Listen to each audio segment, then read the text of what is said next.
Hello everyone, how are you all? I hope you guys are doing well. Start करेंगे अपना आज का session. अभी हमने अपनी प्रीवियस वीडियो में क्वेश्चन नंबर 1 to 5 डिस्कस किए थे, जो कि आपके टीचिंग एप्टीट्यूड पर बेस्ड थे। अब हम आपके फर्दर क्वेश्चंस को डिस्कस करेंगे।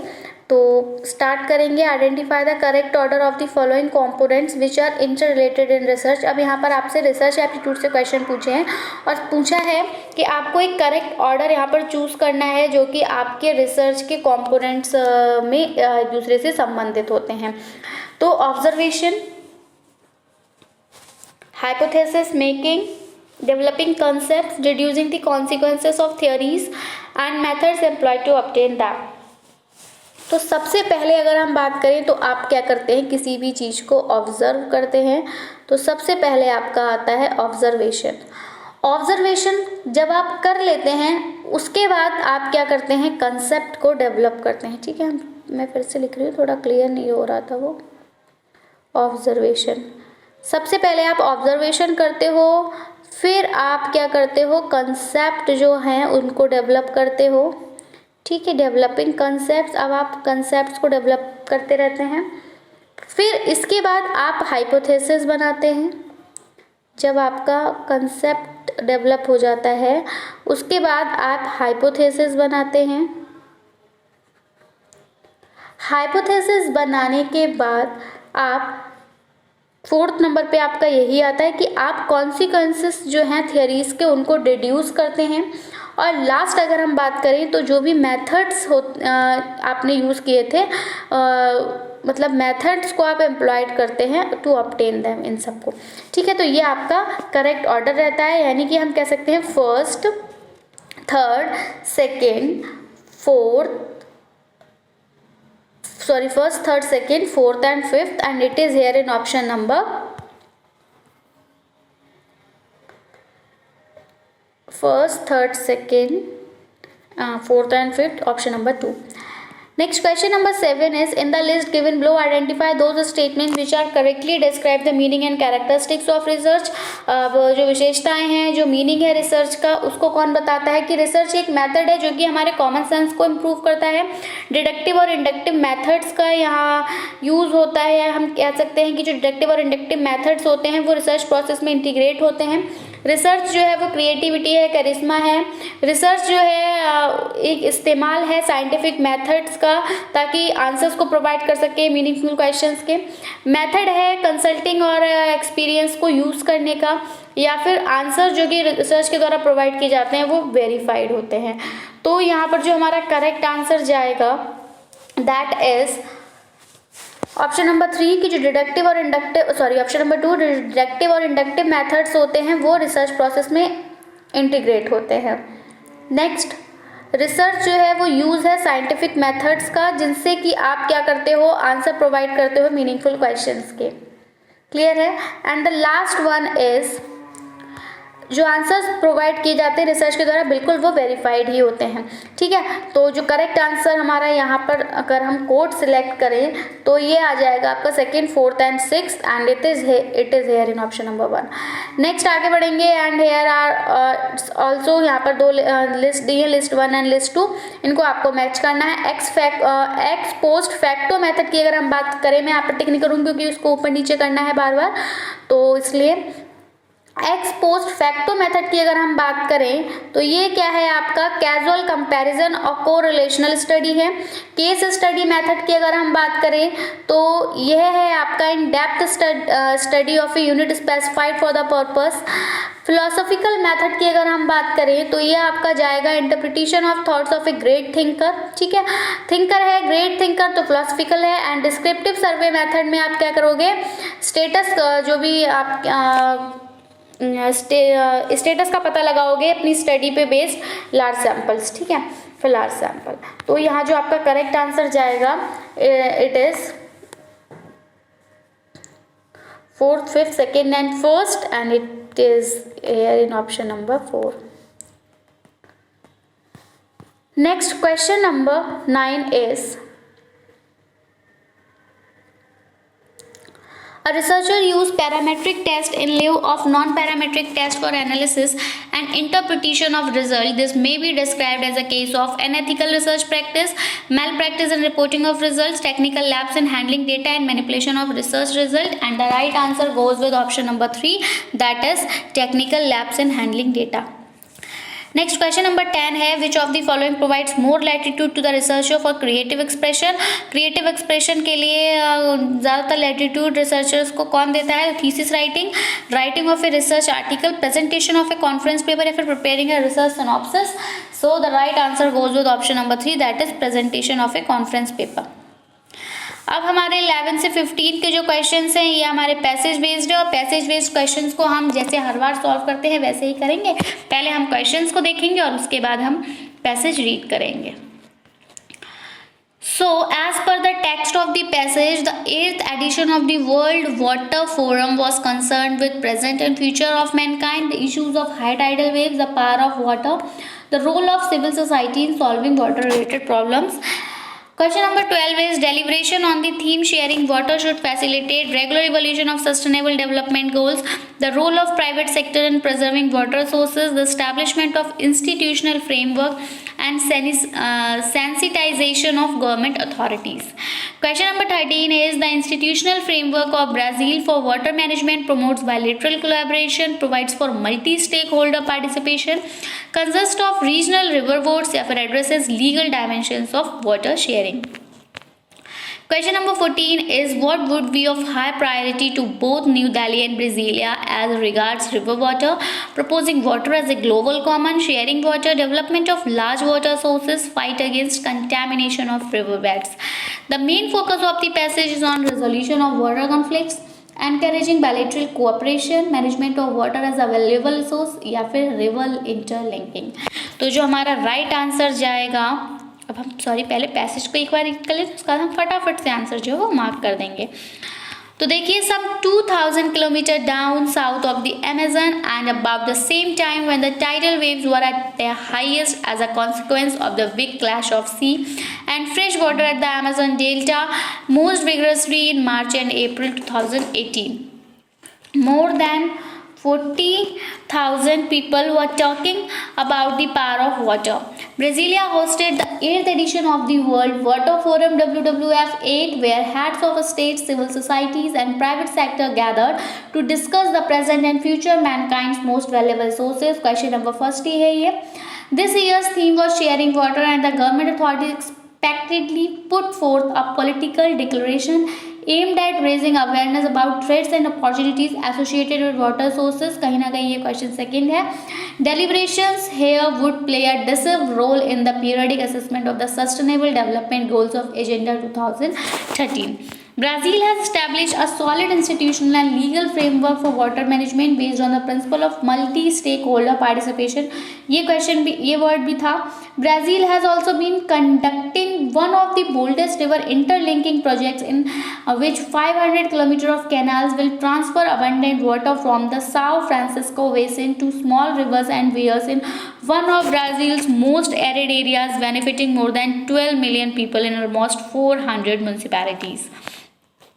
India too has a large variety of water sources. An institutional framework consisting of regional river boards and river cleansing missions has been set up, while successive central governments have made efforts to address the dire needs of irrigation and mitigation of groundwater depletion.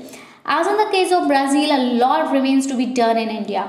Adequate treatment of industrial wastewater, the fight against contamination of riverbeds, and assistance to drought-affected areas are high priority topics for both New Delhi and Brasilia. Due to these commonalities, there is ample room for bilateral cooperation. था ये word, what is a local, regional and global common, and as such collaboration is key to address most of its associated threats. Today, mankind is faced with two facts. Water is too powerful a force to be fought over and too valuable a resource to be lost. To harmonize these two conflicting aspects, sharing water is perhaps the only meaningful motto for the ages to come. So, the answer for the question number 11, the World Water Forum concerned with, and the right answer is option number 3, that is the power of water.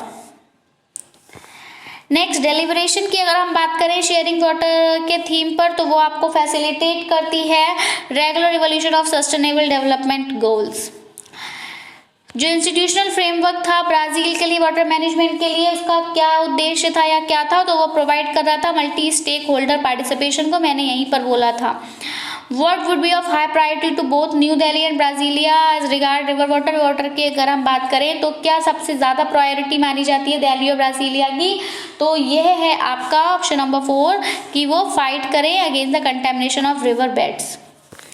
Last question जो है passage का कि जो main focus रहा था passage का वो किस पे रहा था, तो जो मेन फोकस था वो था management of water as a valuable resource. Now question number 16 is given below are 2 statements. यहाँ पर आपको 2 स्टेटमेंट्स दी हुई हैं, असर्शन एंड रीजन। तो असर्शन में कहा है कि जो मीनिंग है मैसेजेस का जो कि यूज होता है क्लासरूम में वो आर्टिफिशियल होते हैं नेचर में, जबकि रीजन में कहा है कि मीनिंग्स को लर्न किया जाता है एक किसी के प्रायर एक्सपीरियंस के रिजल्ट की बेसिस पे। तो यहाँ पर जो हमारा करेक्ट आंसर जाएगा that is both A and R are true and R is the correct explanation of A. Next अगर हम बढ़े अपने क्वेश्चन नंबर 17 की तरफ, तो ये कहता है कि यहाँ पर भी आपको फिर से 2 स्टेटमेंट्स दी हैं, असर्शन और रीजन के बेस पे हमें कोड सेलेक्ट करना है। असर्शन में बोला है कि क्लासरूम कम्युनिकेशन का कल्चरल डायमेंशन होता है, और रीजन में कह दिया कि जो बिलीफ्स होती हैं, हैबिट्स, कस्टम्स और लैंग्वेजेस होते हैं वो कल्चरल कैरेक्टरिस्टिक होते हैं कम्युनिकेशन के। तो यहाँ पर जो हमारा राइट आंसर जाएगा it is option number first, both A and R correct and R is the correct explanation of A। Classroom में टीचर और स्टूडेंट अपना सेल्फ इंटरेस्ट यूज करते हैं किस इशू को जज करने के लिए, उनकी एक्सेप्टेबिलिटी को, अनक्रिटिकल डिपोजिशंस को, नेगेटिव रीइंफोर्समेंट ऑफ आइडियाज को या फिर एक्सटर्नल नॉन वर्बल क्यूज को। और जो राइट आंसर आपका जाएगा that is option number 1 their acceptability.